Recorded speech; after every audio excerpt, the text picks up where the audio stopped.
আমাদের সমাজে খলিফাতুল মুসলিমিন হযরত ওমর ফারুক রাদিয়াল্লাহু তাআলা আনহু না থাকলেও তার অনুসারীরা এখনো পর্যন্ত আমাদের এই জমিনে টিকে আছে, কথা বলেন ঠিক কিনা? কিন্তু তাদেরকে আমরা নির্বাচিত করার মতো বা তাদেরকে সিলেক্টেড করার মতো যোগ্যতা আমাদের নাই। আমরা তো এক প্যাকেট বিড়ি এবং এক প্যাকেট সিগারেটের কাছে বিক্রি হয়ে যায়, কথা বলেন ঠিক কিনা? নির্বাচনের আগে এক কাপ চায়ের লোভে পরে আমরা বিক্রি হয়ে যাই, আমাদের ভোট বিক্রি করে দেই। কোরআনুল কারীমের মধ্যে আল্লাহ তাআলা আদেশ সূচক শব্দ দিয়ে বলেছেন, ইন্নাল্লাহা ইয়া'মুরুকুম আন তুআদ্দুল আমানাতি ইলা আহলিহা। আল্লাহ তাআলা বলেন ভোট এটা একটা আমানত।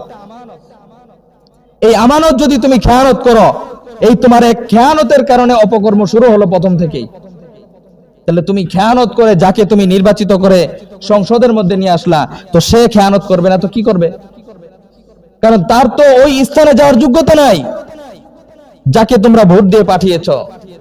আজকে আমরা কোনো ধরনের বাছ বিচার ছাড়াই যাকে ইচ্ছা তাকে নির্বাচন করে, যাকে ইচ্ছা তাকে সংসদে পাঠিয়ে দেই, আর সংসদে গিয়ে নিজ ইচ্ছা মতো যা মন চায় তাই করে। তখন আমরা হাই হতাশ করি, তখন চিন্তা করি আয় রে, এটা তো জালেম জুলুম করতেছে আমাদের উপর। আরে ভাই, ওই জুলুমের যে সুযোগ এটা তো আমরাই করে দিছি, কথা বলেন ঠিক কিনা? তো এই জন্য কাদেরকে নির্বাচিত করবেন? সামনে নির্বাচন আসতেছে, সুবর্ণ সুযোগ। বাংলাদেশের জমিনে এরকম সুযোগ আসে নাই, এবার যে সুযোগটা আসছে আপনাদেরকে এত কিছু বলার প্রয়োজন পড়ে না।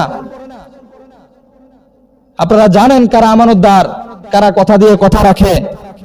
ভোট দেওয়ার জন্য কয়েকটা শর্ত রয়েছে, কাকে ভোট দিবেন এটা আমি বলবো না, কিন্তু আমি এমন কিছু নীতিমালা বলে দিব, সেই নীতিমালা আপনারা যদি বিবেকবান মানুষ হয়ে থাকেন তাহলে আপনারা বুঝতে পারবেন যে কাকে ভোট দেওয়া দরকার।